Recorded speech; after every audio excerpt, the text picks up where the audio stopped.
Donc je remercie les organisateurs responsables de la section Égalité et Réconciliation Marseille et PACA aussi, hein, de leur invitation. Je remercie l'assistance de s'être déplacée un jour de fête des mères. Donc je souhaite bonne fête à toutes les mamans présentes et à venir. J'ai découvert il me semble que c'est une particularité marseillaise, peut-être que vous l'ignorez, mais la fête des mères est très importante, visiblement ici. Mais c'est l'impression que j'ai eue. Hein. Mais c'est très bien. Donc je passe à un tout autre sujet, puisque je vais vous parler de la question relative à, disons, pour reprendre le titre exactement de l'ouvrage que je viens de publier chez Contre-Culture, pédophilie, viol et séduction. Pour ne perdre personne, je vais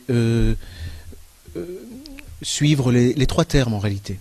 D'abord pédophilie, ensuite viol et séduction. Alors pour partir de la pédophilie, je note une grande confusion dans la compréhension, ne serait-ce que de ce que c'est. Voilà. Qu'est-ce que c'est que la pédophilie?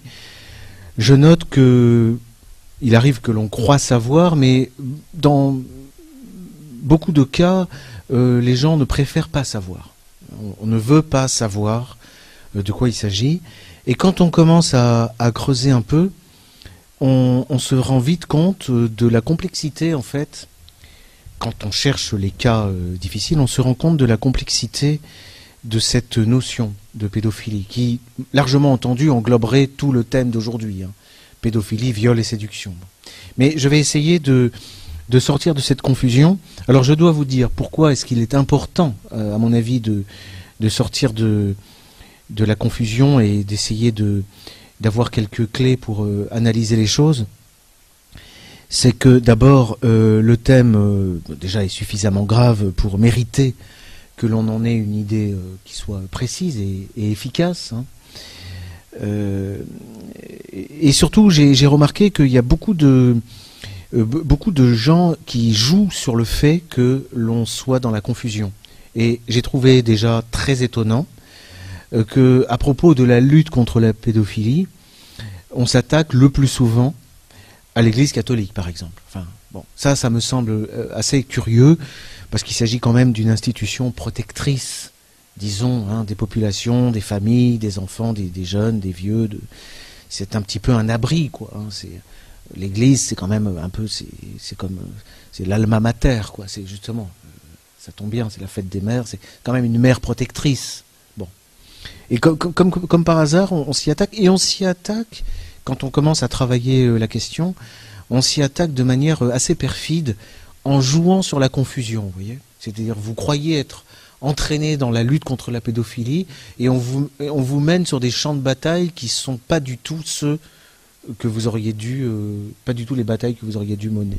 Bon, il n'y a pas d'ailleurs que l'Église catholique. J'ai remarqué que l'islam était régulièrement attaqué, frontalement, jusque dans ses bases les plus fondamentales.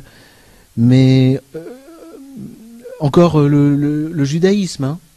Récemment, un film est sorti, mais qui s'attaquait au judaïsme, à un judaïsme ultra-orthodoxe, qui en plus est antisioniste. Donc on a eu tout un film sur les pratiques pédophiles des juifs. Alors ça, c'est déjà quelque chose qui mérite de s'intéresser à ce dont il s'agit vraiment. Et puis aussi, on s'attaque à la famille.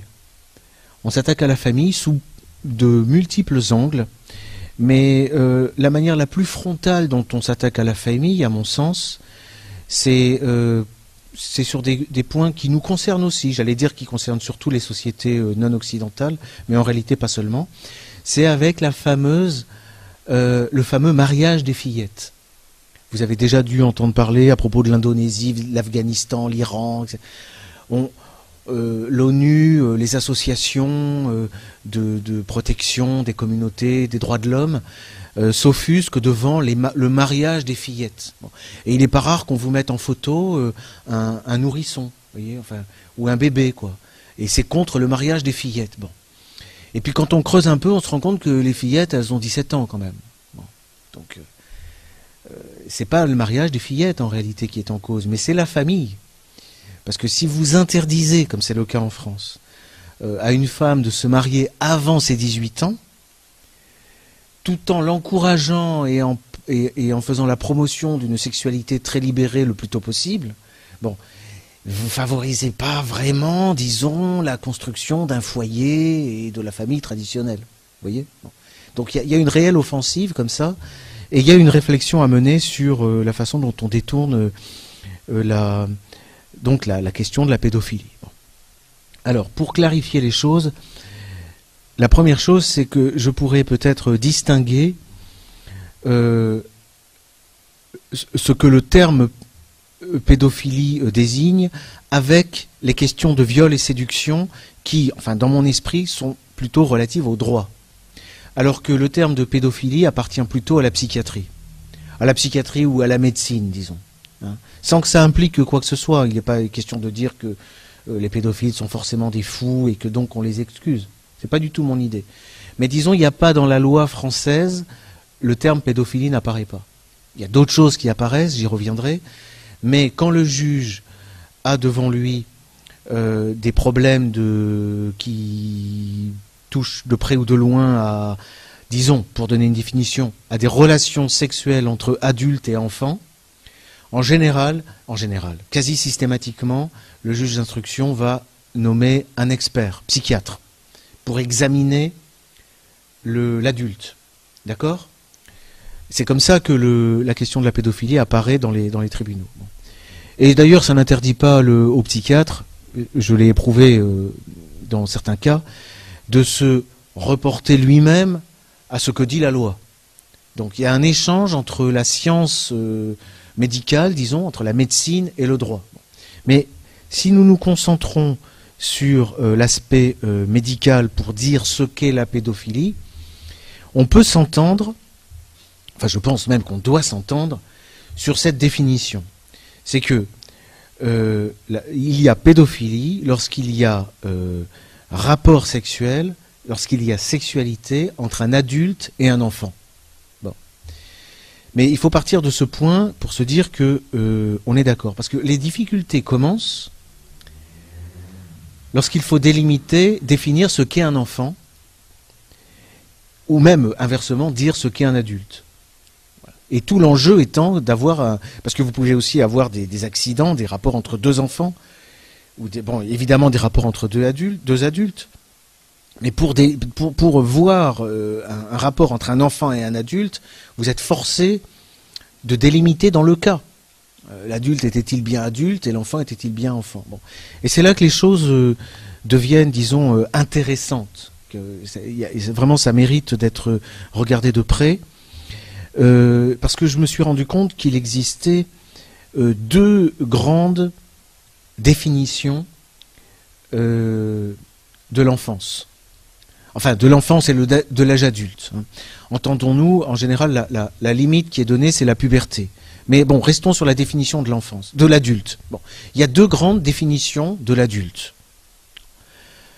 qui sont encore courantes de nos jours. Hein. Et là, tout de suite, on est dans les débats sur la loi Schiappa. En fait, il y a l'adulte, je dirais, il y a l'adulte naturel et il y a l'adulte artificiel. Voilà. L'adulte naturel, la définition naturelle de l'adulte, c'est le pubère. La puberté renvoie à la capacité à engendrer.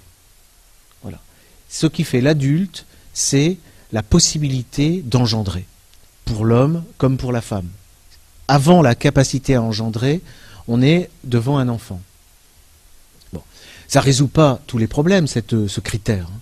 On a des phases de proximité de la puberté qui restent à régler. Hein. Il y a le cas de celui qui va bientôt être pubère, c'est-à-dire qui ressemble à un adulte, un très jeune adulte, hein, on est d'accord.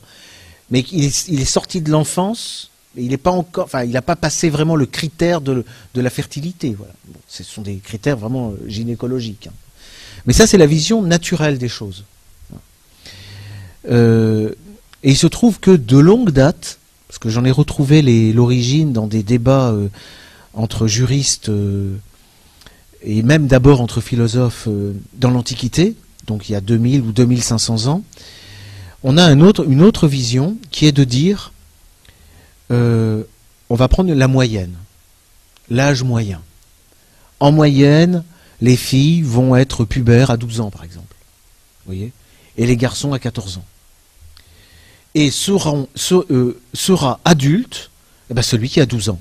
Voilà. 12 ans et un jour, 12 ans et 6 mois, 13 ans. Voilà ce qu'est l'adulte. Vous voyez ?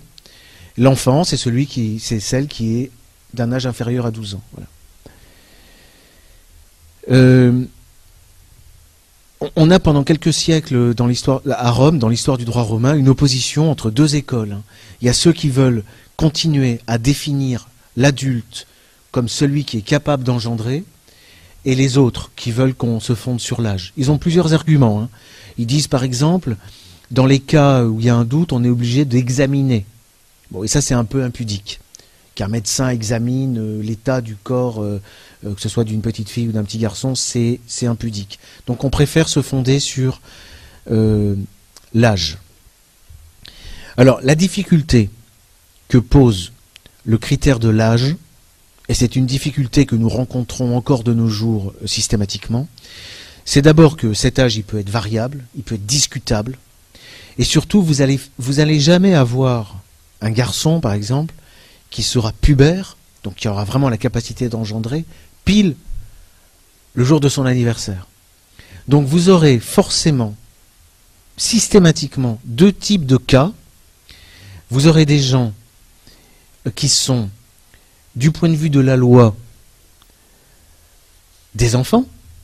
Un garçon qui a 13 ans, par exemple, c'est un enfant, et pourtant, il sera parfaitement formé et parfaitement capable d'engendrer. Bon. Donc ça pose des difficultés dans ce cas-là. Je ne détaille pas tous les cas que ça peut poser, mais c'est important, quand on vous parle de pédophilie, de faire attention à ce phénomène. Alors vous avez par exemple un adulte, un homme de 25 ans qui aurait des rapports avec un jeune de 13 ans. Si vous fixez le critère de l'âge adulte à 14 ans, c'est de la pédophilie. C'est de la pédophilie, puisque c'est le rapport d'un adulte avec un enfant. Bon. Or, si vous vous fondez sur l'examen réaliste de la situation réelle, en réalité, vous avez deux adultes. Il y en a un qui est très jeune, mais ce sont néanmoins deux adultes. C'est-à-dire que pour les psychiatres, celui qui a des rapports avec un très jeune adulte, hein, en général c'est un homme avec une très jeune femme, ne peut pas être considéré comme victime d'un trouble. Enfin, c'est pas ce qu'on appelle une paraphilie.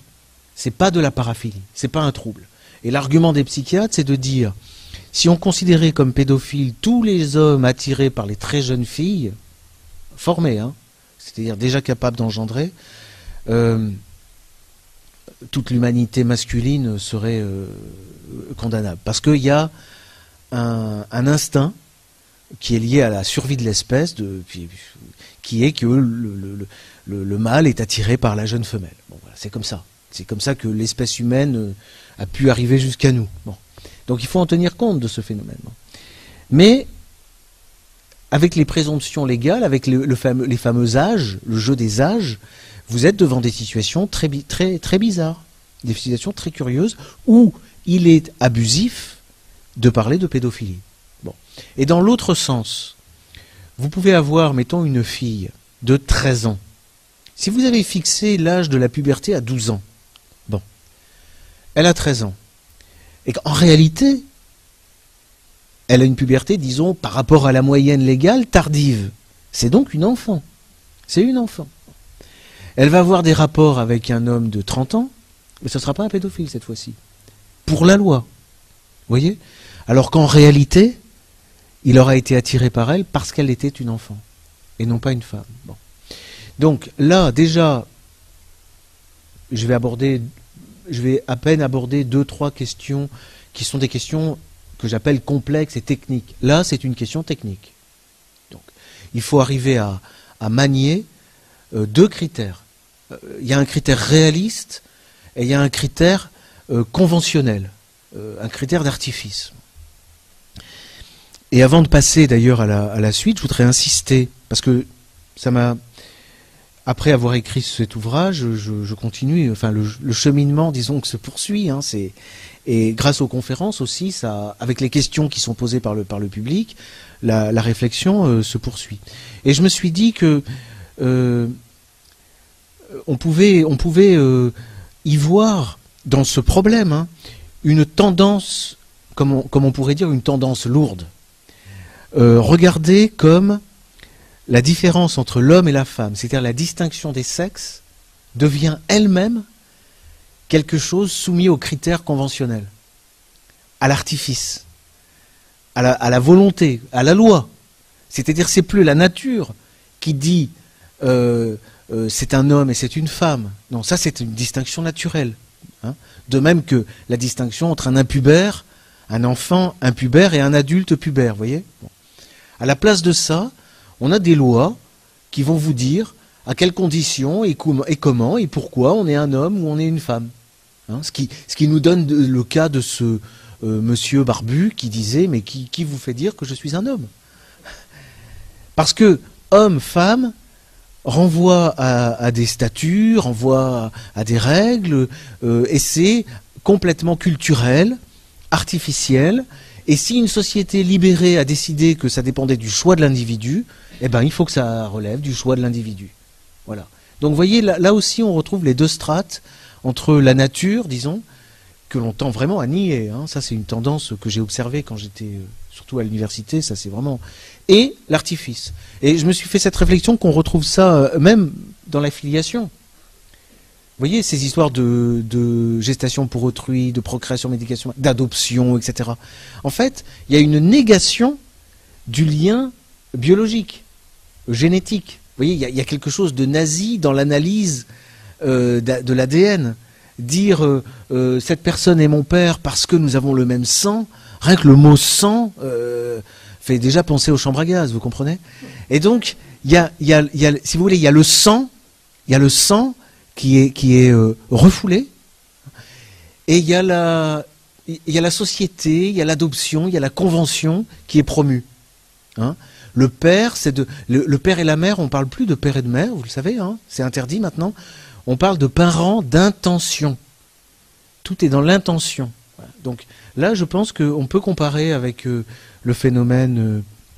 Bon, on pourrait prendre d'autres exemples, parce qu'il y en a vraiment beaucoup, même entre les questions de nationalité, vous voyez.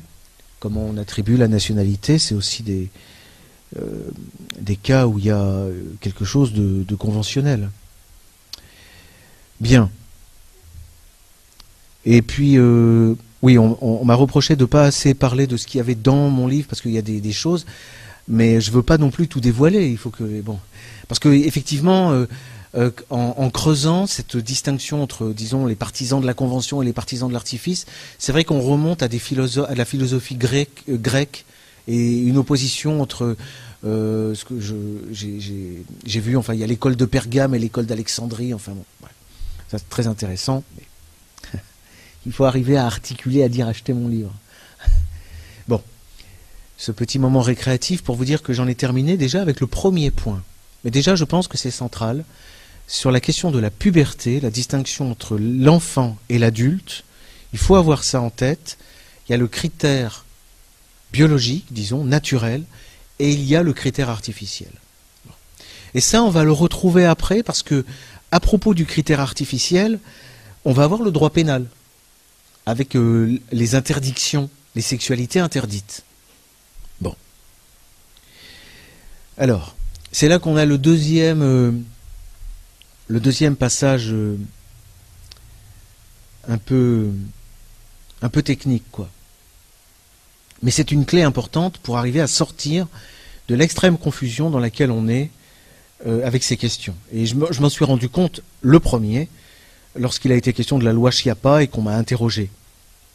C'est le responsable PACA, ER, que je salue et que je remercie, avec lequel j'avais déjà discuté de la première partie de mon livre qui était déjà écrite, mais je calais un peu.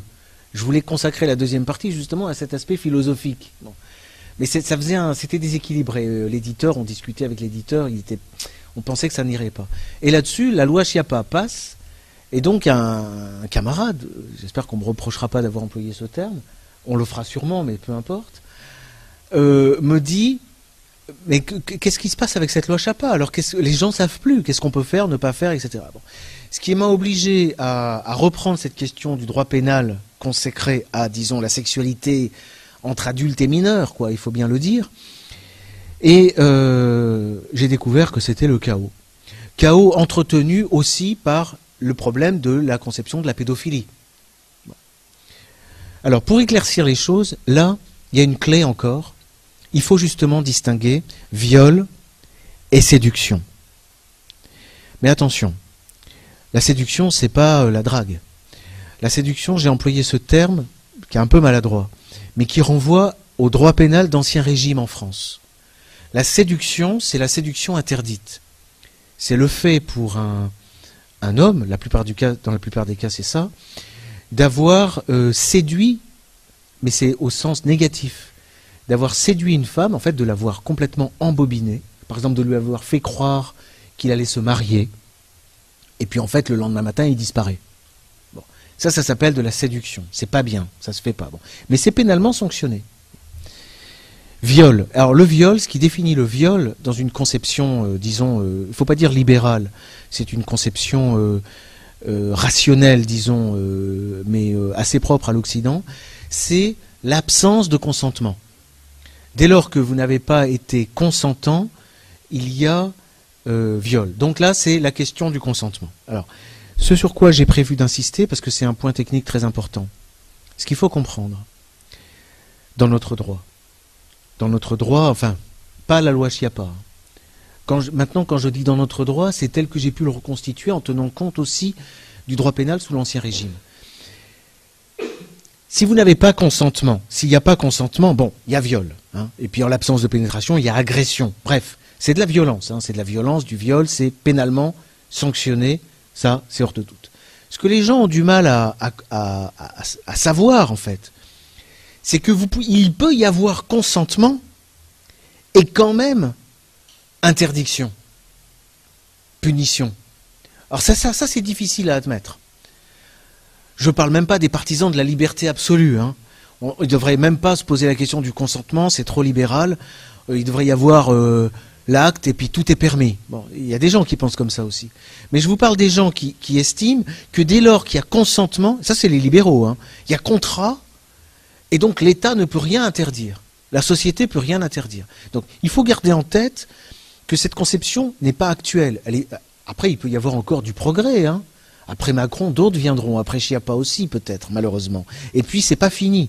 C'est pour ça qu'on me dit, mais jusqu'où est-ce qu'on va aller? Il y a encore de la marge. Ça peut être vraiment de pire en pire. Bon. Il faut admettre qu'il y ait une police sexuelle. C'est-à-dire que l'État, la société, se mêle d'interdire à des gens libres, à des gens qui veulent le faire les choses, leur interdire de le faire. Bon. Ça, c'est un garde-fou, parce que même si vous avez des sexualités choquantes, par exemple avec des très jeunes, qui peuvent être adultes, il n'y a pas de pédophilie, mais ils sont très jeunes, je ne sais pas, 12-13 ans, il n'y a pas de pédophilie, admettons, je laisse ça en suspens, je vais y revenir, admettons qu'il y ait consentement, ça ne veut pas dire pour autant que c'est permis. Hein. Et ça, c'est un concept qui est difficile à comprendre, hein, qu'il puisse y avoir... ça vient du droit canonique, hein, ça vient du moyen. Qu'il puisse y avoir validité, il y a contrat, c'est valide, mais c'est pas licite, c'est illicite, c'est pas permis. Vous voyez, ça c'est vraiment, ça nous vient du droit canon. C'est une distinction assez subtile. Bon. C'est important. Alors pour faire entrer, pour essayer de bien vous donner cette idée, j'ai trouvé il y a plusieurs cas. Il y a un cas qui est connu en jurisprudence, hein. C'est le cas des sadomaso belges, je crois. Il y avait je croyais qu'ils étaient anglais, puis il semble qu'ils sont. Alors il y a des actes de torture qui sont commis entre sadomaso. Alors il y a des blessures, il y a des choses comme ça. Bon. la victime est très contente de ce qu'on lui fait, de ce qui lui arrive. Ça fait partie du truc. Mais il y a une règle en droit pénal, c'est que le consentement de la victime n'est pas un fait justificatif. Voilà, c'est ça qu'il faut retenir. Je crois que c'est ça la règle par rapport aux questions de viol et séduction. Le consentement de la victime n'est pas un fait justificatif. Lorsqu'il y a infraction, coup et blessure, qu'il y ait consentement, ne vous exonère pas de la responsabilité. Vous ne pouvez pas vous justifier en disant je l'ai coupé en morceaux, mais il me l'a demandé, d'ailleurs j'ai un contrat, c'était marqué. Non, ça c'est pas possible. Vous voyez, ça marche pas. C'est pour vous dire ce qui est difficile à admettre, mais qu'il faut arriver à comprendre pour éviter de dépenser son énergie dans des causes perdues en fait. Il faut arriver à orienter, j'allais dire même sa révolte ou sa colère, vous voyez, de façon subtile.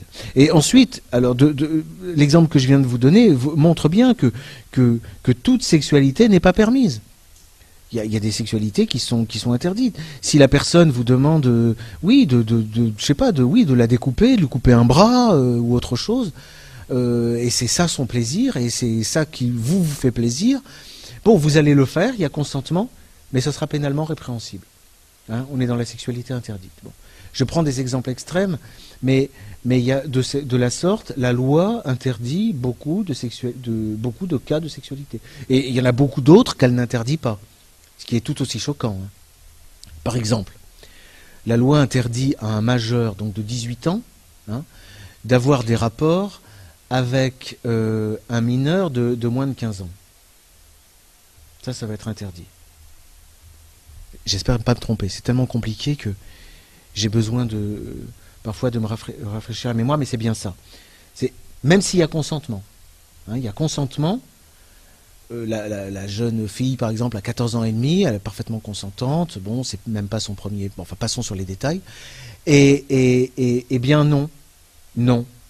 S'il a 18 ans et un jour, ça lui était permis tant qu'il avait 17 ans et demi. Mais dès lors qu'il a passé la majorité, c'est de l'atteinte sexuelle.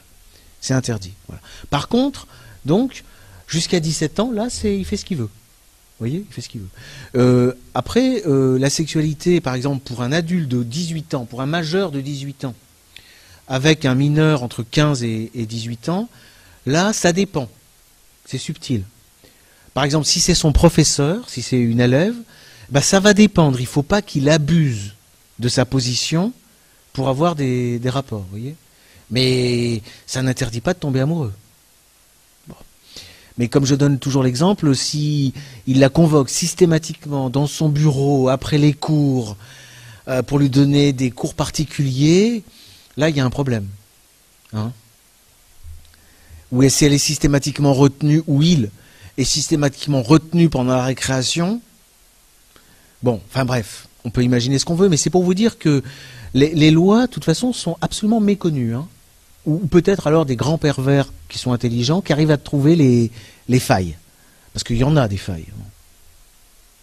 Je ne vais pas pousser jusqu'à dire, je les indique dans mon livre. Mais c'est la vérité, parce qu'en fait, puisque les gens veulent s'occuper de cette question et se mobiliser, il faut déjà prendre conscience des choses. Vous comprenez ? Bon.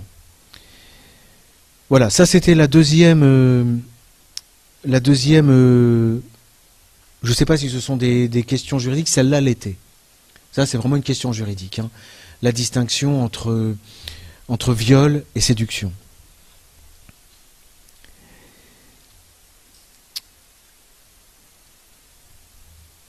Voilà, je fais des pauses comme ça exprès. Après, quand je revois la vidéo, je me dis, mais cette conférence est morte. Il ne se passe rien. Mais c'est très différent quand on est sur place. Parce que sur place, je vous vois. Donc je vois. Alors que quand moi je suis dans ma vidéo, c'est vraiment. Bon, bref. Alors,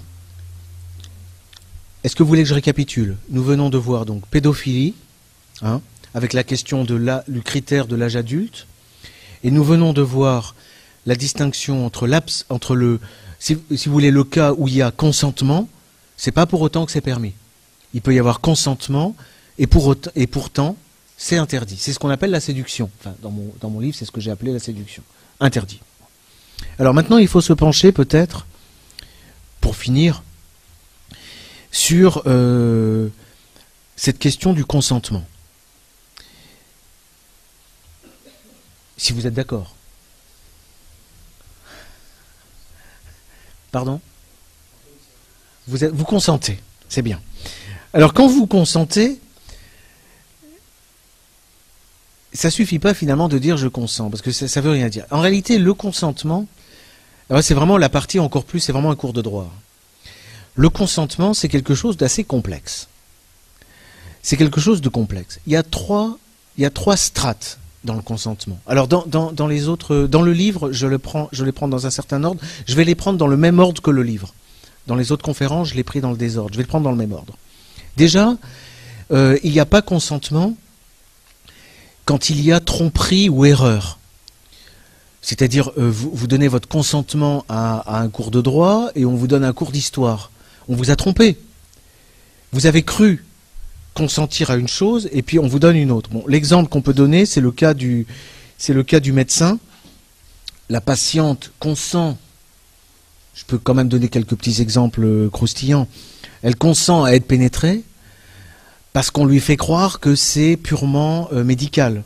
C'est pour son bien, ça va la soigner. Bon. En fait, c'est pas vrai du tout. Donc là, il n'y a pas consentement. Hein. Elle n'a pas consenti à la relation sexuelle. Il n'y a pas consentement. Erreur, tromperie. Bon. Donc là, par rapport à notre problème des jeunes, hein,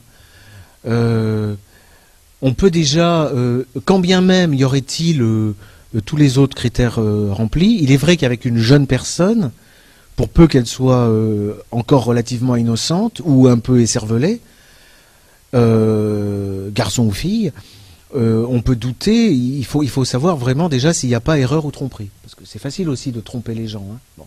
Et ils ne se rendent pas compte de ce qu'ils font. Donc il n'y a pas consentement. Ça, c'est la première strate. Il y en a 3. La deuxième strate, c'est la liberté.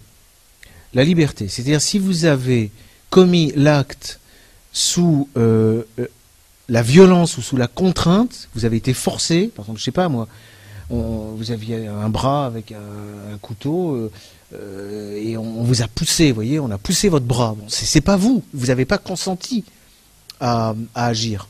Bon, là, il y a contrainte. Alors après, ça devient un peu subtil, très subtil, lorsqu'il est question de la contrainte morale. Parce que là, la limite est difficile, mais là, je vous donne juste les bases. Mais la contrainte morale, c'est déjà un concept un peu compliqué. Hein. Avec la question des menaces ou du chantage. Est-ce qu'on est toujours libre lorsque l'on fait les choses parce qu'on a été menacé de les faire? C'est pas évident. Hein. Et là encore, pour des jeunes personnes, dans des rapports avec des adultes, la question de la contrainte peut être appréciée de manière quand même plus large, quoi. Hein. On n'apprécie pas la contrainte de la même manière selon les personnes. Alors sous l'Ancien Régime, d'ailleurs, ils avaient de tout ça une vision très réaliste. Ils distinguaient, mais alors de nos jours, ça serait impossible. Hein. Ils distinguaient les filles de mauvaise vie et les filles de bonne mœurs et de bonne réputation. Voilà. Donc la fille de bonne famille qui ne court pas les rues, j'allais dire, c'est vrai que ça court pas les rues. Non, mais c'est n'importe quoi. Non, mais la fille vraiment de, vous voyez, eh bien, on sera beaucoup plus sévère pour son séducteur que pour la fille. C'est triste à dire, hein, mais qui se prostitue depuis déjà 10 ans. Ça peut arriver. Bon, vous comprenez? Il y avait cette distinction, mais c'est l'Ancien Régime. Hein, heureusement, nous sommes une société bien plus évoluée. Donc ça, c'est 2 strates. Et la strate la plus intéressante, qui nous intéresse vraiment particulièrement, c'est le discernement. Oui. Mais il faut bien distinguer consentement et discernement. Le discernement n'est que l'une des 3 conditions du consentement. Vous voyez, pour qu'il y ait consentement, il faut qu'il y ait discernement, c'est-à-dire capacité à comprendre ce qu'on fait, les dispositions d'esprit, discernement, ensuite liberté, et puis absence d'erreur. Les 3 conditions. Bon. Alors sur le discernement, l'enfant ou le jeune n'est qu'un cas parmi d'autres. Hein. Il y a le cas, par exemple, pour vous donner une idée, le cas du dément, le malade mental, celui qui est plus dans notre monde, il est complètement déphasé Et on ne peut pas considérer qu'il sache ce qu'il fait. Il n'a pas son discernement. Donc, on ne pourra pas considérer son consentement comme valide. Il n'y aura pas consentement. Donc, il y aura viol. Alors, comme on peut le remarquer, ça pose quand même des problèmes pour l'accès à la sexualité pour les handicapés mentaux. Indépendamment de l'âge, hein. Des handicapés mentaux de 30 ou 35 ans, ils ont aussi, enfin, le corps a des besoins, hein. Mais théoriquement, il y a viol. En tout cas, si c'est pas entre handicapés. Parce que s'ils sont tous les deux incapables de discernement, ils se commettent l'un sur l'autre chacun un viol. Mais comme ils sont tous les deux sans discernement, ils sont pas capables non plus de commettre une infraction. Vous voyez ? Bon, j'aime bien ce cas parce que c'est un bon cas d'école. Qui n'est pas un pur cas d'école d'ailleurs. Alors on a aussi le cas des gens endormis, somnambules. En jurisprudence, on a le cas classique de la dame qui dort et puis il y a quelqu'un qui vient dans le lit et puis bon voilà. Bon, voilà. Qui d'ailleurs lui-même peut s'être trompé parce qu'il s'est trompé de chambre par exemple. Bon.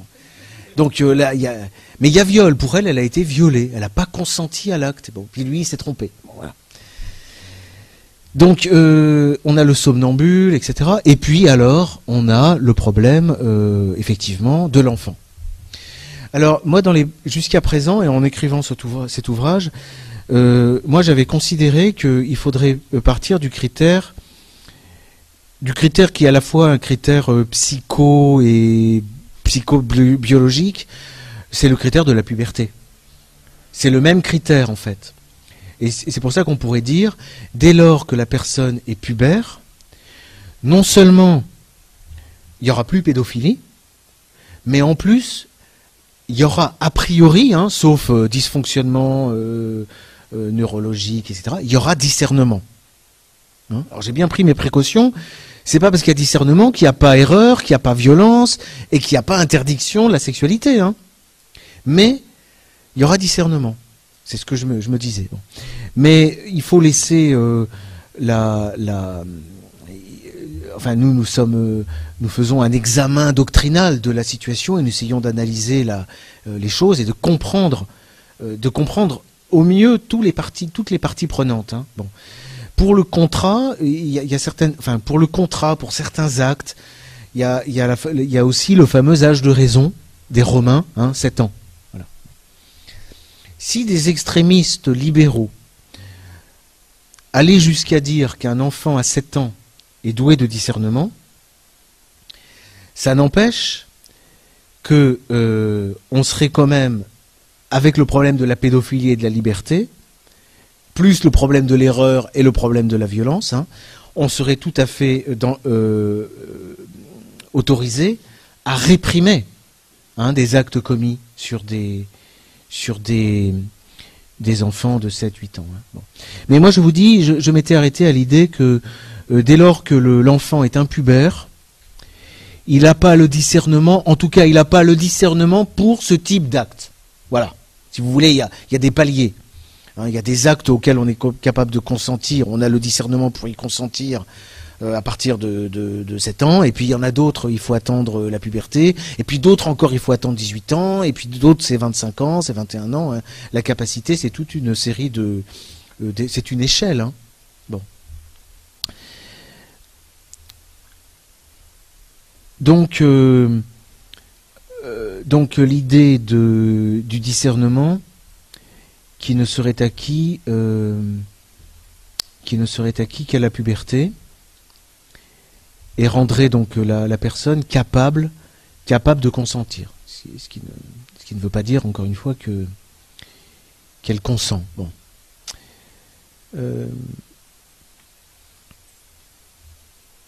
On dirait que c'est la fin de ma conférence.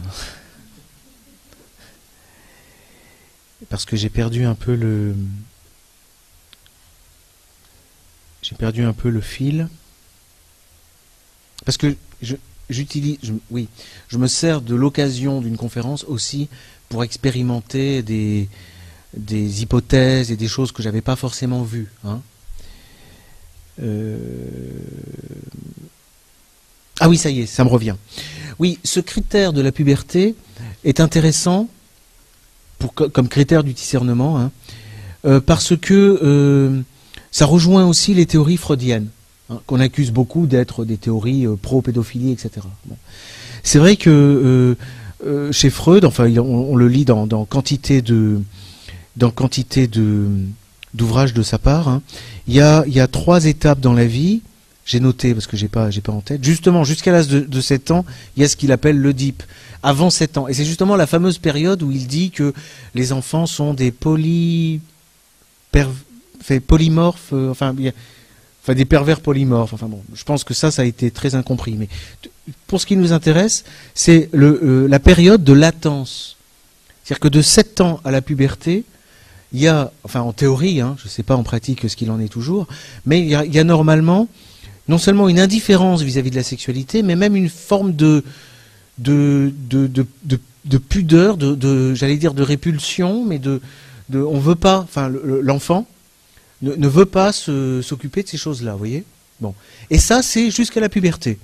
Où là, à la puberté, il y a effectivement, au contraire, un réveil de ce qu'ils appellent la libido, c'est-à-dire chez les filles une attirance pour les hommes, et chez les hommes une attirance pour les filles. Je me souviens d'un procès où j'avais mimé l'attirance de l'homme pour les femmes. J'avais fait comme ça. Ça avait beaucoup choqué la magistrate, mais qui en avait ri. Et quand la magistrate rit... Hein, bon. Alors... Donc vous voyez, avec cette puberté-là, on est raccord avec même les théories psychanalytiques, et on est aussi d'accord avec les théories...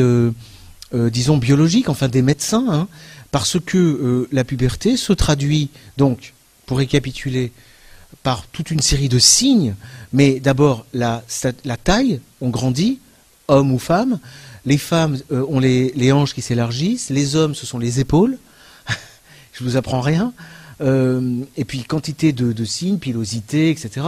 Mais c'est au plan du cerveau, semble-t-il, où beaucoup de choses également se passent. Bon. Il y a l'appareil du cerveau est parfaitement fini, se termine, quoi. Vous voyez, alors que quelques années avant, il n'est pas terminé. Donc et puis ça se traduit aussi du point de vue psychologique par le fait qu'avant la puberté, l'enfant est encore il est, comme on dit, dans l'imaginaire. C'est-à-dire qu'il est capable de jouer au petit soldat ou à la poupée. Enfin, il n'est pas vraiment dans notre monde, quoi. Il y a un peu de délire finalement, hein. Bon. Alors que passer la puberté, on est dans la réalité. Je dis pas qu'on n'est pas nous aussi adultes dans le délire, mais c'est un autre délire. C'est pas le même. Bon. Donc il y a vraiment un cap, un basculement qui est notable. Mais je vous redis que ce basculement est nié aujourd'hui. Vous voyez ? Moi je pense que la mobilisation ou la lutte sur la question, entre autres, de la pédophilie, pourrait déjà revenir à ce critère réaliste. S'il y a un domaine, mais dans tous les domaines c'est important, mais s'il y a un domaine où la distinction est cruciale, c'est bien celui-là, vous voyez. Or, on est systématiquement aveuglé par ces phénomènes d'âge, vous voyez. Et on peut mettre l'âge à on peut mettre à 10 ans, on peut mettre à 15 ans, à 16 ans, on aura toujours des difficultés. Ça changera pas les données du problème. Ça fera des cas. Enfin, j'ai fait toute une série en testant les différents curseurs. Ça ne va pas. Voilà. Bon, écoutez, d'être parvenu, comme je crois y être arrivé, sur cette rive. Puisqu'on est à Marseille, il faut évoquer la mer. Hein. Nous sommes partis d'une crique et nous arrivons au port. Alors, nous sommes partis avec cette idée d'arriver à définir ces notions, le pédophilie, viol et séduction. Hein, c'est ce que je vous ai promis lorsque nous sommes partis. Et ma foi, nous avons fait bonne navigation, malgré les tempêtes. Et nous arrivons avec une idée, effectivement, de ce qu'est, du point de vue psychiatrique, hein, la pédophilie, rapport adulte-enfant, avec les 2 critères en concurrence. Cette distinction entre ce critère du viol ou de l'agression qui est l'acte commis sans consentement, hein, et puis finalement la séduction, c'est-à-dire, si toutes les autres conditions sont remplies, la prohibition, l'interdit. Il y a des choses, il y a des sexualités qui sont interdites. C'est comme ça que les choses se passent pour l'instant. Je vous remercie.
L'ignorance.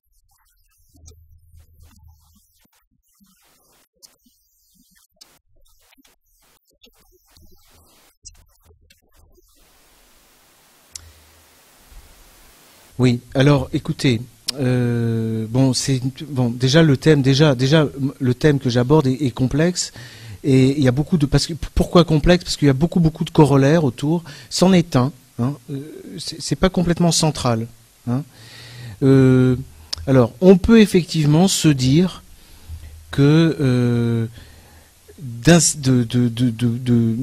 rendre obligatoire une éducation à la sexualité le plus tôt possible, ça a entre autres comme implication d'interdire d'invoquer l'argument de l'ignorance et de l'innocence. Donc ça pourra faire tomber les cas de contrainte morale, les cas d'erreur, de tromperie, c'est vrai.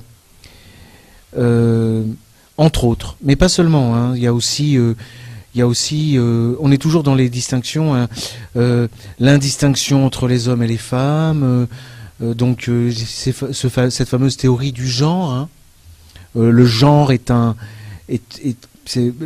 genrer les choses, c'est comme raciser. Donc tout ça c'est archaïque et le progrès de l'humanité, l'humanité va vers l'émancipation de tout ce genre, toutes ces contraintes, la sexualité, il n'y a plus aucune barrière. Donc, et il faut aussi initier très tôt les gens, ça c'est flagrant, à des sexualités. Ah oui, alors ça on m'a fait la remarque, mais je suis désolé, ça touche à tellement de thèmes.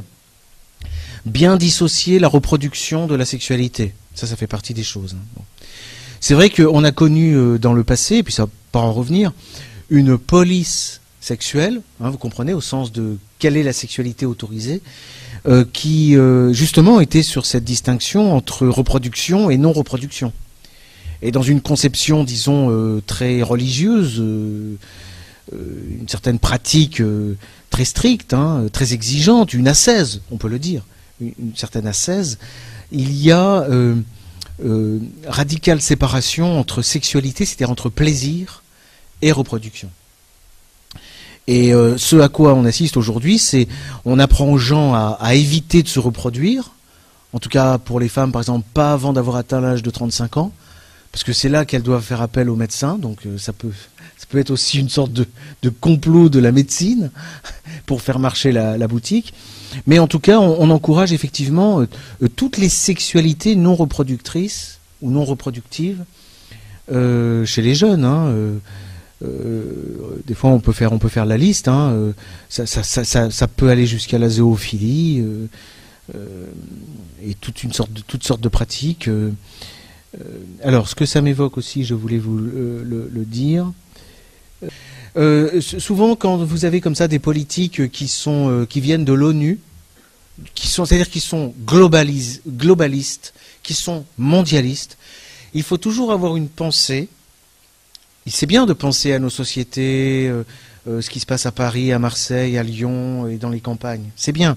Mais n'oublions jamais tout le reste du monde. Parce que ce sont eux, à mon avis, qui sont d'abord et avant tout la cible de ce genre de campagne. Hein.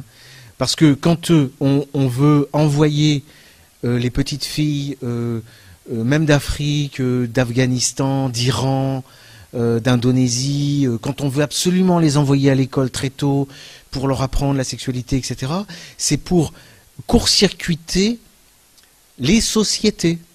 Les sociétés qui sont faites d'ethnies, de tribus, de clans, de familles organisées et avec des traditions et avec donc du coup, j'allais dire une vie, quoi, une énergie politique qui est la cible de ce genre de campagne.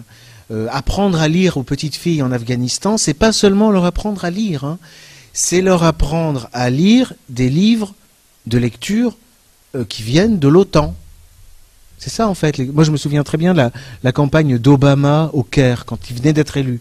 Tout le monde était enchanté par tant de gentillesse. Mais je disais mais attention, regardez de près. Il veut pas simplement. Alors pourtant c'était assez gros. Il voulait qu'on envoie les enfants dans les écoles pour leur apprendre à lire et très vite leur accorder des crédits, des microcrédits. C'est-à-dire suffisamment pour les endetter, mais pas trop d'argent non plus. Si possible, les envoyer étudier aux États-Unis.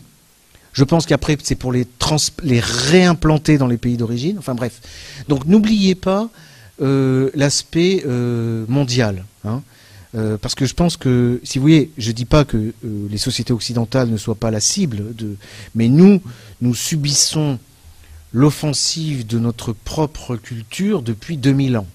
Bon, alors qu'il y a des sociétés qui se la prennent dans la figure depuis très peu de temps, hein, depuis 500 ans, quoi. C'est très peu. Hein. Voilà.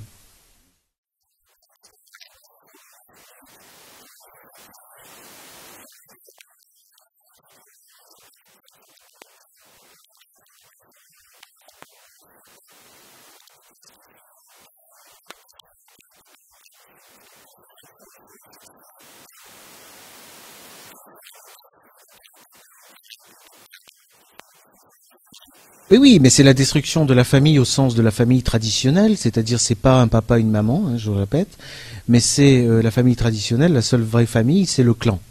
Bon, et c'est pas l'autorité du papa, c'est l'autorité c'est l'autorité de la hiérarchie patriarcale dans une société patriarcale. Et donc effectivement, cette hiérarchie-là, elle est visée. Mais pour revenir encore, puisque vous y tenez, au cas français. Je pense que les premières victimes de ce genre de campagne, loi Chiappa, etc., ce sont, et les premières cibles d'ailleurs, ce ne sont pas les familles, j'allais dire, de bonnes familles, mais ce sont plutôt, par exemple, les populations immigrées du Maghreb, par exemple. Voilà, parce que ça choque beaucoup nos élites. Enfin, je ne sais pas si on peut encore dire élite ou c'est déjà traduit par quelque chose de très négatif.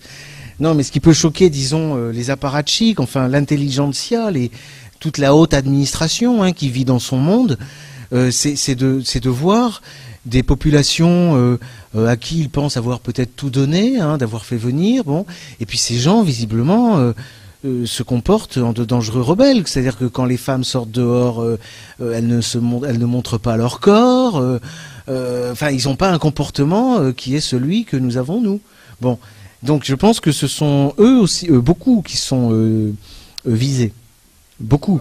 Pour reprendre le cas de l'autorité parentale ou ne serait-ce que le fait du mariage, on a récemment en France fait monter l'interdiction pour les filles de se marier de 15 à 18 ans. Bon.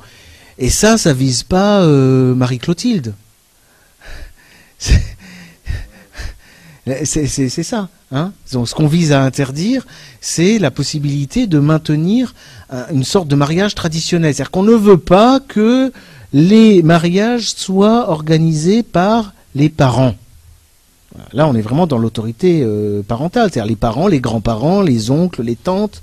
Bon, ça, les occidentaux modernes ont visiblement cela en horreur. Bon.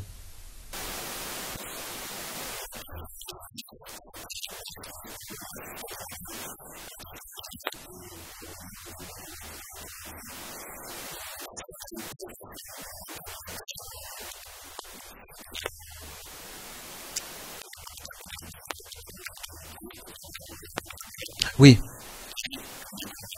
oui,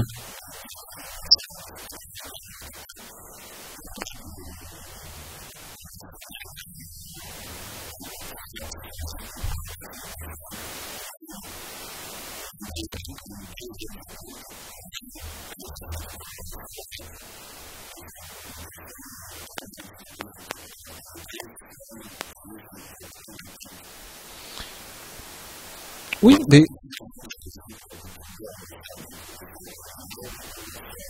oui, non, non, mais j'allais dire, ou alors c'est que j'ai été mauvais pédagogue.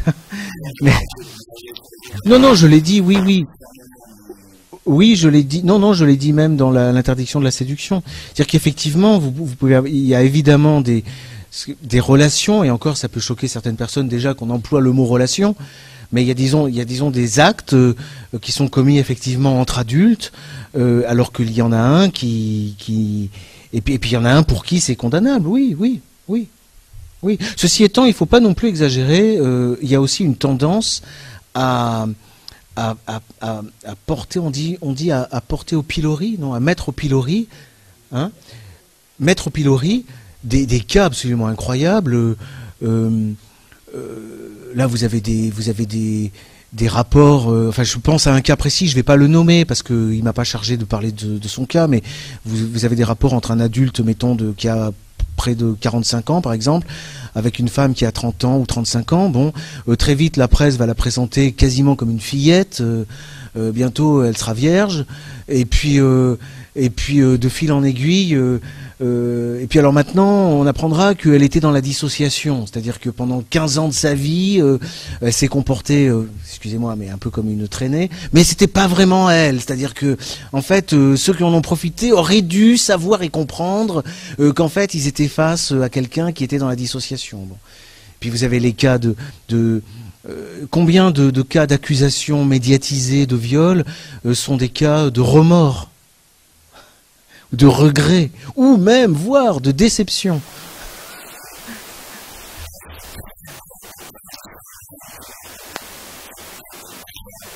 Oui, non, non, mais moi je suis d'accord. Oui, oui. Non, mais si vous voulez, très bien. Bien sûr, non mais écoutez, mais j'ai jamais dit le contraire. Mais simplement, le problème, il est celui à la fois de la science médicale et d'ailleurs, il y a beaucoup de choses à creuser, à établir de la part des médecins. Par exemple, du point de vue physiologique, pour l'animal qu'est l'être humain, à partir de quand effectivement la reproduction est possible, ne serait-ce que théoriquement. Et puis les rapports psychologiquement à partir. Vous voyez, il y a quand même beaucoup de choses qui sont pas très claires. Bon, mais après il y a le phénomène de la loi, et nous sommes actuellement confrontés à des lois qui sont parfaitement embrouillées, abrouillées. Mais il y a la loi, non, la loi n'a pas de. La loi, c'est la jungle. Il n'y a pas vraiment de critères.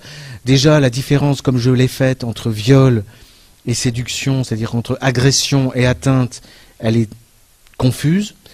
Et puis surtout, il y a pour certaines infractions, c'est l'âge. Et puis il y a la pratique des tribunaux qui reste encore parfois, quand les magistrats ont suffisamment de jugeote, le critère réaliste. Ça existe encore. Donc, si vous voulez, d'arriver au moins à savoir, Alain Soral a donné une très bonne définition de ce qu'est l'entreprise d'un juriste, hein, de travailler sur le droit, c'est l'addition de la morale et de la logique. Bon, ben oui, mais c'est très important, parce que les lois, malheureusement, pêchent des deux côtés, c'est-à-dire c'est plutôt l'immoralisme qui règne. On le voit très simplement, hein. C'est-à-dire que par exemple, on voit en 50 ans comment on passe de la répression de l'homosexualité, l'interdiction de l'homosexualité, à la répression de l'homophobie. Donc on voit bien que là, il y a quand même eu un renversement global, hein, total. Et comme on voit, c'est très amusant, de voir dans des procès d'ailleurs, les premières associations d'aide aux victimes qui ont eu le droit d'agir avant la LICRA, c'était des associations qui protégeaient les bonnes mœurs. qui luttaient pour les bonnes mœurs. Bon, mais aujourd'hui, comme je l'ai dit devant un magistrat, les mêmes associations, elles viennent en disant attention, il y a marqué mœurs dans nos statuts. Je dis oui, mais là aujourd'hui, ils viennent pour protéger les mauvaises mœurs. Vous voyez? Bon, mais c'est un peu ça, hein, c'est vive les mauvaises mœurs aujourd'hui. Bon, donc ces histoires de jeunes prépubères qui sont encore, qui sortent de l'enfance, qui sont dans la puberté, etc. Effectivement, ils sont réellement, effectivement, exposés, très exposés. Et il est interdit, que ce soit aux parents, aux enseignants ou à personne d'autre, d'aller mettre son nez là-dedans. C'est-à-dire, effectivement, ils sont soumis à l'influence du cinéma, de la publicité, de la presse, d'Internet, etc. Oui. Oui, il y a pas de... Rien n'interdit à un mineur de 17 ans et demi de faire ce qu'il veut avec une mineure de 12 ans. Rien.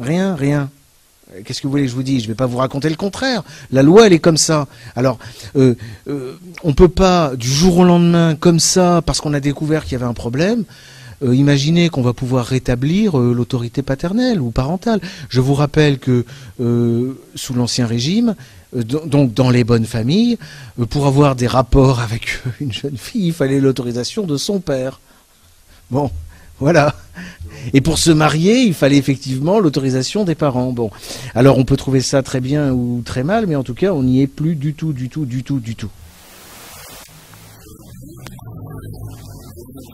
Mais il faut parler dans le micro, monsieur, sinon. Mais ça enregistre.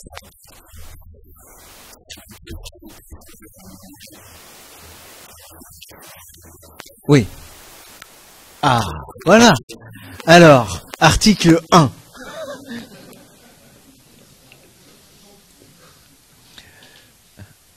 Non, alors d'abord, moi c'est vrai que je commencerai par faire une loi, quitte même, enfin parce que j'allais dire, je vous ai dit, il y a l'aspect médical, il y a des notions de médecine que j'ai pas, mais c'est compliqué parce que si je fais une loi juste sur ça, en laissant tout le chaos extérieur, où est-ce que je rétablis l'ordre en général?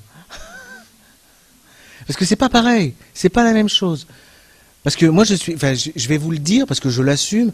Moi je trouve que par exemple une société qui fonctionnait bien, qui tournait bien, c'est ce dont on nous parlait à l'époque, par exemple de l'Afghanistan.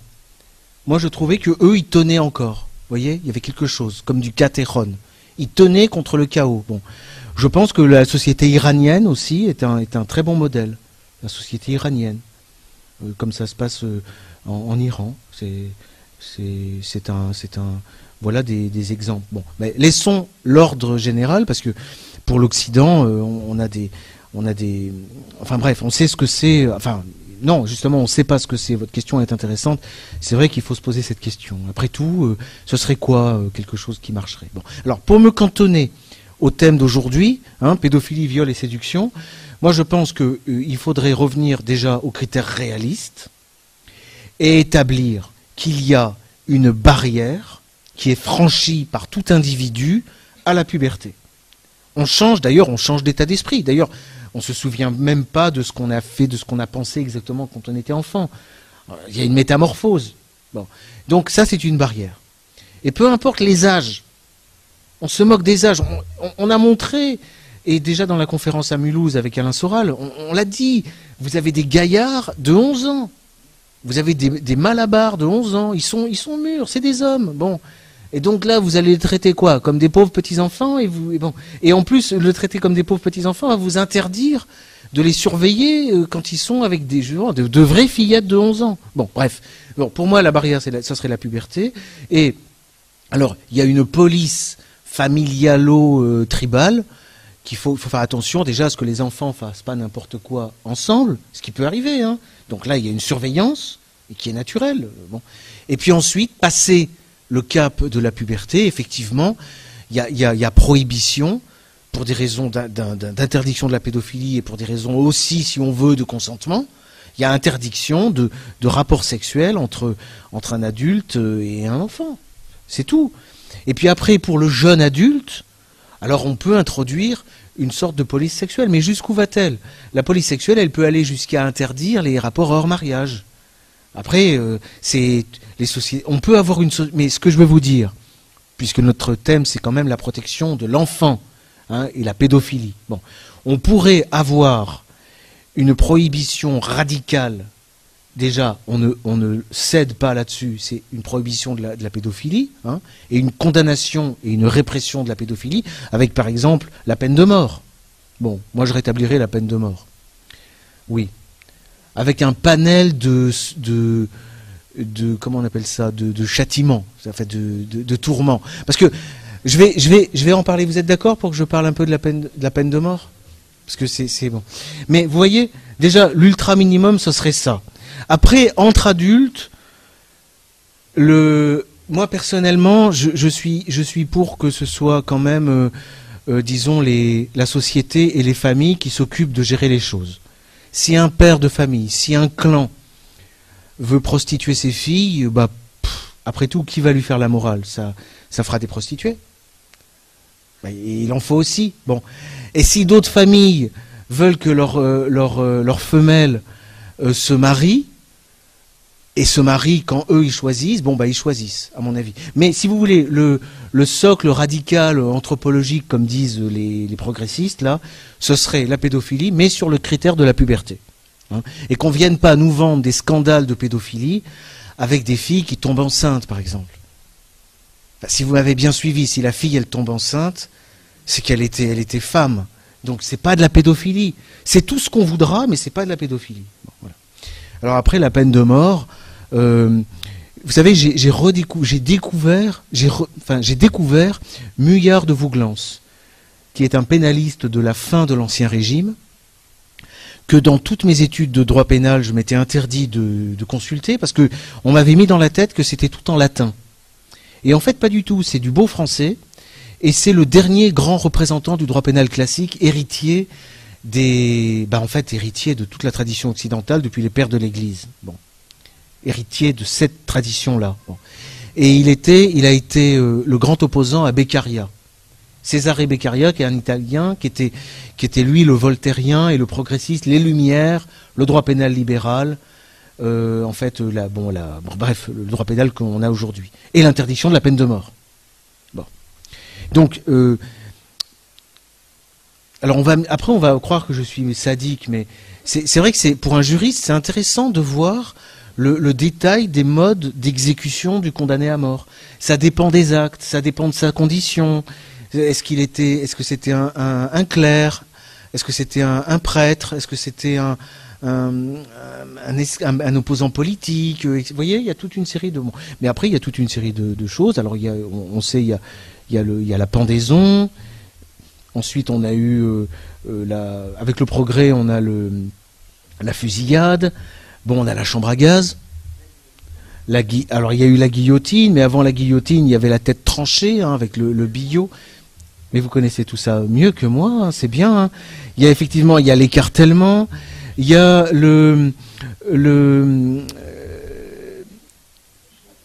la chaise électrique, oui, mais ça c'est encore des moyens modernes. Mais dans les moyens anciens, par exemple, il y avait une peine très grave, très sévère pour le parricide, le fils qui tue son père. Ça c'était le crime horrible, des plus horribles. Hein.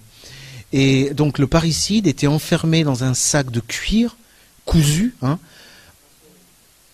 Mais c'est pas fini. Il était enfermé vivant avec un coq, un serpent et un singe. Tous les quatre ensemble, et le sac était jeté à l'eau. Voilà. Bon. Donc ça, on pourrait mettre ça au programme, mais et encore, je dis ça en tant que juriste, hein, parfaitement indifférent à toute l'évolution sociale et politique, parce que je voudrais pas que porte sur moi la malédiction de Demestre. Hein. Vous savez, Joseph Demestre, à propos de la Révolution française, les gens qui voulaient qu'on coupe des têtes. Et il disait, la Providence, elle entend la demande. Elle dit, certes, on va couper des têtes, mais la tienne va y passer aussi. Donc, méfiance. Bon, excusez-moi, je me suis un petit peu détourné, mais vous m'avez posé une question sur la législation. Donc, la voilà, la législation. Voilà, c'est la morale avec la logique.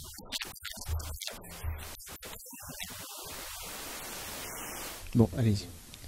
Si le bon sens est la chose du monde la mieux partagée. Chacun croit en être si bien pourvu.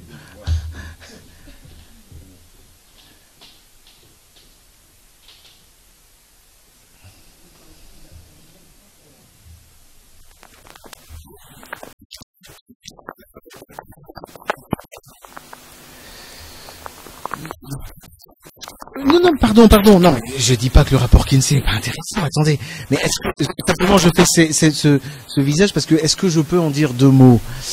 Je vous conseille la lecture de l'ouvrage de Judith Reisman, qui est édité, c'est le même éditeur que moi, hein.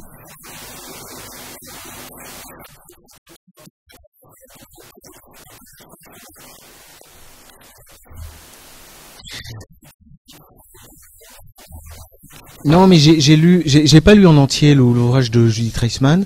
J'ai pas étudié particulièrement la question des travaux de Kinsey, mais j'ai un petit peu vu, enfin les vidéos qui ont été faites par ER, etc. Ce que j'ai relevé, d'ailleurs, je m'adresse à Judith Reisman si elle nous entend aujourd'hui, c'est cette notion, ce critère important de la puberté. Vous voyez, qui serait vraiment à substituer au critère de l'âge et qui permettrait en même temps de clairement distinguer la question proprement pédophile de la question de la sexualité avec les jeunes, ce qui n'est pas la même chose. De la sexualité avec les jeunes et aussi de la sexualité entre jeunes, hein. Parce qu'il y a aussi une mentalité qui dit, je veux dire, ils peuvent faire tout, n'importe quoi, du moment que c'est entre eux. Bon. Mais bon, ça peut être aussi un mode de vie, hein. Je crois que j'ai vu ça dans l'anthropologie, dans les tribus sauvages qu'étudie Pierre Clastre. Les jeunes adolescents, avant de se marier, on croirait vraiment à la description de nos sociétés, hein. Ils ont une période entre la puberté et le mariage, mais vraiment il faut enfin c'est plus ou moins pour faire un choix, enfin, ou pour faire des essais, enfin je sais pas, ou pour ils sont en rodage quoi. Et donc ils en profitent, etc. C'est très libéré, personne dit rien, vous voyez, bah, ça se conçoit aussi. Mais voilà, mais il faut pas mélanger ça avec la question pédophile, c'est tout. Moi je pense que on a tout à y perdre, à tout mélanger. Donc ça et le passage, il y a certains passages du livre de Judith Reisman que je cite d'ailleurs et dont je me suis occupé, notamment la position des avocats américains qui eux sont encore, et c'est ce qui la choque et avec raison, hein, à discuter sur l'âge. Ils veulent faire baisser la barre. On est à 12 ans, 13 ans, ils disent oui mais il y a des cas quand même, 11 ans, c'était déjà bien chaude, hein, on va baisser à 11 ans. Hein, vous voyez, et ça la choque, et c'est normal. Parce qu'en fait la question est mal posée. Voilà. Après, pour le reste, Kinsey, il est effectivement visiblement dans cette mouvance, école de Francfort. Alors, il n'y a pas de consentement, il n'y a pas de contrat parce que c'est capitaliste. C'est le vieux monde. Il y a négation des différences. Mais on y est encore aujourd'hui, hein. Regardez même la négation de la différence entre les espèces. Bon, déjà entre les races, mais entre les espèces, entre l'homme et l'animal, vous voyez. Les gens sont fanats toute une mouvance un peu intello qui est fanat par exemple des grands singes. Et oui, vous avez jamais vu ça? Enfin, c'est des gens il y a une dame, une américaine, je crois, elle a vécu pendant 15 ans avec les grands singes, enfin.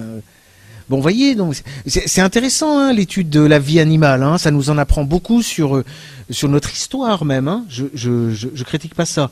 Mais on est dans des extrémités qui nous font perdre complètement la tête, quoi. Hein, vous savez qu'il y a des gens qui défendent la zoophilie. Bon. D'ailleurs, ça me permet de répondre à une question que vous ne m'avez pas posée. C'est pédophilie, le terme est mal choisi parce qu'il y a philie. Et philie, c'est l'amour, l'amitié. Donc, ça voudrait dire que le pédophile, il aime les enfants d'amitié, d'amour. Bon, il faudrait dire pédomanie. Bon. Alors moi je veux bien, mais à ce moment-là il faut changer toute une série de termes. J'ai fait la liste qui est sympathique. Alors il y a le nécrophile. Ah, c'est pareil, le nécrophile, lui, il commet des actes avec les cadavres. Donc il faudrait dire le nécromane. Vous voyez, donc il n'y a pas que pédophile. Hein. Donc philie, c'est paraphilie.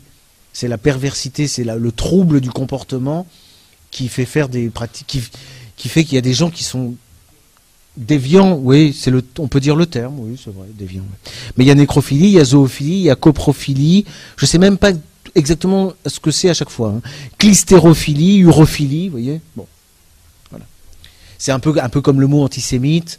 Les gens qui disent non mais ça va pas parce que l'antisémite, normalement, il devrait détester tous les sémites. Or, c'est pas le cas, donc on va être un peu conventionnel sur le choix des mots Enfin, il y a une étymologie, il y a une histoire des mots. Je l'ai dit. Non, on dit pas scatophile, on dit scatologie. C'est la scatologie. Oui, c'est les gens qui sont... Bon, on va pas commencer comme ça. J'ai déjà terminé une conférence. On avait terminé sur le toucher rectal. Après, on s'arrête plus. Mais c'est vrai que la scatologie, c'est les gens qui sont excités par les gros mots. Voilà. Bon. La scatologie alors, ils disent scatologie moi je me base sur le DSM-5, hein, c'est l'ouvrage de recherche en psychiatrie. Scatologie téléphonique, c'est les gens qui sont excités par les injures au téléphone. Ouais. Alors je suppose que scatologie pas au téléphone, c'est aussi recensé. Bon, mais ça vous interdit pas de vous exprimer, hein. Monsieur ?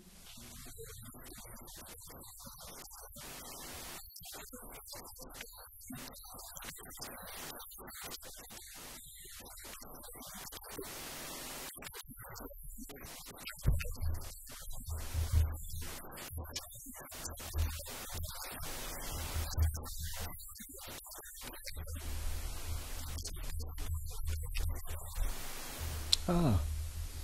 Vous êtes juriste, non? Ah, ça se voit tout de suite, hein. Vous êtes en quelle année? Master 2. Oui. Vous avez le micro?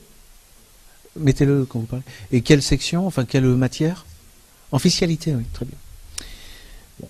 Ah, c'est impressionnant tout de suite, hein. Ça rigole plus. Non, non, très bonne question. Effectivement, vous avez affirmé quelque chose. Je ne peux que agréer, hein, vous dire oui, c'est vrai. C'est quand on sort du critère de l'âge, on bute sur l'inégalité, absolument, absolument. C'est vrai que d'un individu à l'autre, entre les garçons et les filles déjà. Moi, à réfléchir sur cette question de la puberté, ça m'évoque par exemple le problème, et j'en ai parlé avec des enseignants de collège, hein, le problème du collège. C'est que dans les classes notamment de 6e et de 5e, il y a un grand problème, c'est-à-dire que vous avez des enfants qui sont à l'école avec des adultes. Les enfants, c'est les garçons, et les adultes, c'est les filles. Et je pense d'ailleurs que, bon, ça c'est personnel, bon, les filles, les femmes hein, de notre époque qui ont connu la mixité, se forgent du garçon une image qui reste indéracinable, c'est-à-dire l'image vraiment d'un gamin, quoi. Et je pense qu'après, elles restent là-dessus. C'est l'image qu'elles ont de l'homme, c'est vraiment un petit gamin, voilà, qui reste des années de 6e, 5e. Bon. Alors, vous voulez que je continue sur l'égalité ou sur la personnalité juridique de la famille? Bon. Alors, effectivement, c'est peut-être la question centrale. Je pense que c'est la question centrale. Alors il se trouve que précisément maintenant je suis en train de travailler, parce que c'est lié à ces questions comme à plein d'autres, effectivement sur ça. C'est-à-dire que là j'en suis au stade, j'ai remis en question ce qu'on nous inculque à l'université.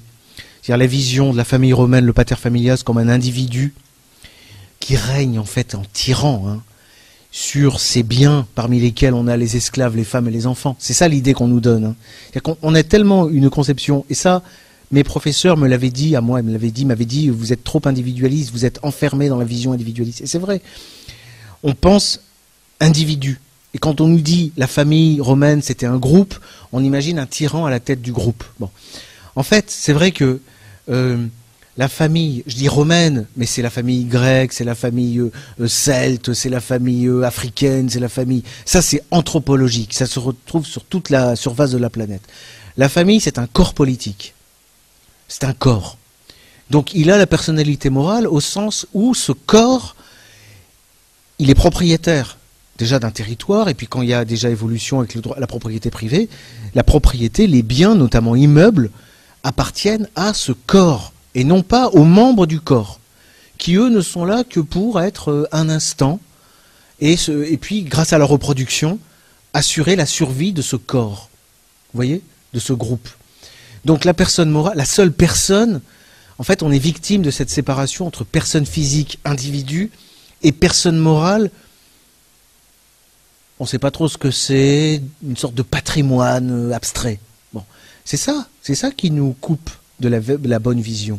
En fait, la vision, c'est une fusion. La vraie vision, c'est une fusion des deux. La personne, c'est vrai que une entité abstraite, mais elle est ce qui fait le corps de cette personne, ce sont ses membres, qui peuvent être d'abord il peut y avoir une personne, hein, parce que simplement il n'y a plus d'autres survivants, pour l'instant il est tout seul, bon mais peut-être que le corps va s'éteindre, hein, ça arrive, ou bien ça peut être une sorte de clan de 300 personnes. Hein. Mais voilà ce que je crois sur cette idée de famille. Et donc la seule entité qui est débitrice, qui doit des choses, c'est ce corps. La seule qui est créancière, qui peut réclamer des choses, c'est également ce corps. Bon. Et je pense que cette vision-là aussi serait susceptible de corriger bien des règles de notre droit, notamment le droit de la tutelle, le régime la gestion des biens des enfants, puisqu'on parlait des enfants. Vous savez, l'administration légale des biens des enfants par les parents, le régime de l'absence, le droit des successions. En fait, tout le droit civil serait susceptible d'être non pas chamboulé complètement, je dirais plutôt remis sur ses pieds. Enfin, c'est vraiment l'idée que j'en ai. Et pour revenir à nos questions, je dis corps politique parce qu'en réalité, à qui revient légitimement le devoir de tenir cette espèce de police sexuelle, donc avec ses prohibitions et ses sanctions relatives, que ce soit à la pédophilie, à la séduction, etc., sinon à ce corps politique. C'est ce corps politique que ça regarde d'abord. Mais comme je l'ai dit tout à l'heure en commençant, quand on vous parle de lutter contre la pédophilie, en réalité, on cherche à miner ce qui survit de corps politiques, de familles, donc, que ce soit dans nos sociétés, ou en Afghanistan, en Iran, en Indonésie, au Maghreb, ou même en Afrique, vous voyez, hein, donc ça c'est important. Et entre autres, il y a aussi des problèmes d'organisation, tout simplement de la cité, hein, l'organisation politique, qui sont aussi liés à ce corps. Donc en réalité, maintenant, après que je vous ai dit ça, hein, qui correspond à des recherches actuelles, je suis curieux d'avoir, monsieur, votre réaction à ma réponse.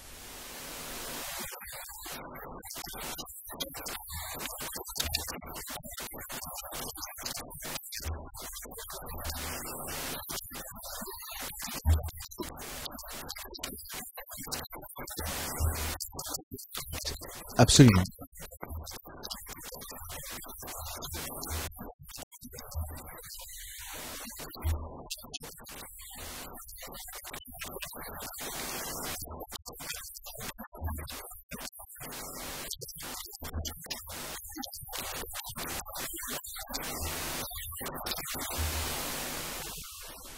Oui, absolument, c'est un phénomène assez curieux, avec les aspects négatifs que ça présente.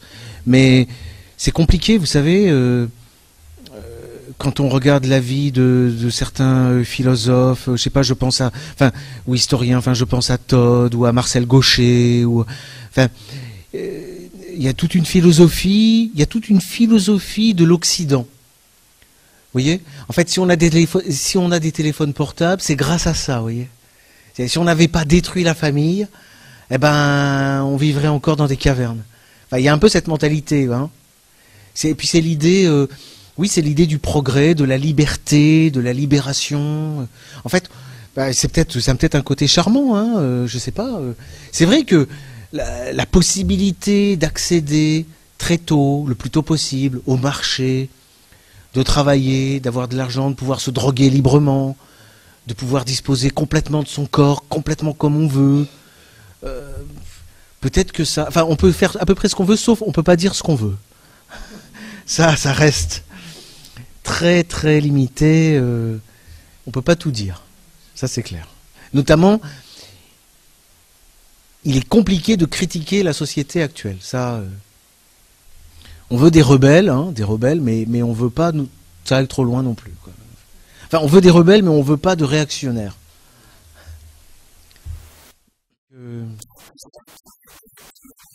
Oui.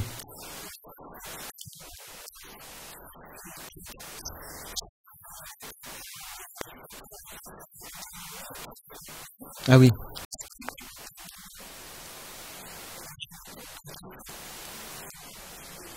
D'accord. Très bien. Et alors, vous me posez quoi comme question? Est-ce qu'il était coupable? Oui.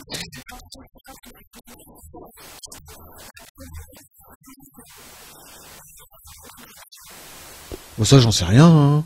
Que la peine de mort ait jamais résolu de problème, permettez-moi d'en douter. Oh, les peines sont appliquées, si.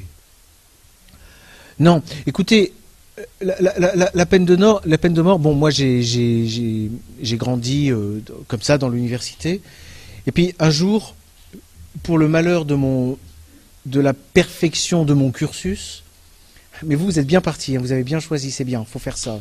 Fiscalité, super. Non, vraiment, vous aurez moins de soucis que moi, j'en ai eu. Non, mais vous avez raison, vous avez fait un autre DEA, autre M2, ou c'est votre premier M2? Vous allez en faire un deuxième? D'accord. Et j'ai lu Juan Donoso Cortés, un espagnol, milieu du 19e siècle. Et là, ça m'a complètement retourné le cerveau. À un moment, à l'époque, il n'y avait pas Alain Soral, mais il y avait quelques livres encore, dont Carl Schmitt, dont Alain Soral parle, hein, qui est en vente chez Contre-Culture, d'ailleurs, Carl Schmitt, La notion de politique. Et Carl Schmitt citait Donoso Cortés. Et j'ai eu le malheur de lire Donoso Cortés quelques semaines avant mon examen de DEA de droit pénal. Et quand on est arrivé à l'examen, je connaissais le mémento de Jean Larguier, que je salue au passage, par cœur. Hein. À l'époque, j'étais une sorte d'animal de cirque. Dès qu'il posait une question, tac, j'avais la réponse, je connaissais par cœur. C'est comme ça. Et j'ai lu Donoso Cortés, ça m'a complètement retourné. Et quand il a posé une question, au lieu de donner son cours, j'ai donné la réaction, quoi. Hein. C'est parce que Donoso Cortés, c'est la réaction. Et Donoso Cortés, il dit, quand les sociétés se démocratisent, elles sentent qu'elles perdent toute légitimité. Et donc elles sentent qu'elles n'ont plus... on ne peut pas tuer au nom des hommes, vous voyez? On peut tuer au nom de Dieu. Une société de droit divin, la peine de mort, c'est normal, c'est au nom de Dieu. Mais au nom des hommes, c'est pas possible. C'est ce que disait Donoso Cortés. Hein. Il peut y avoir des avis différents. Et après, il enchaînait en disant, si une société n'est plus capable de justifier l'existence de la peine de mort, elle ne sera pas non plus capable de justifier l'existence de l'amende ou de la plus petite peine de prison, etc. C'est beau comme fin, on va terminer là-dessus.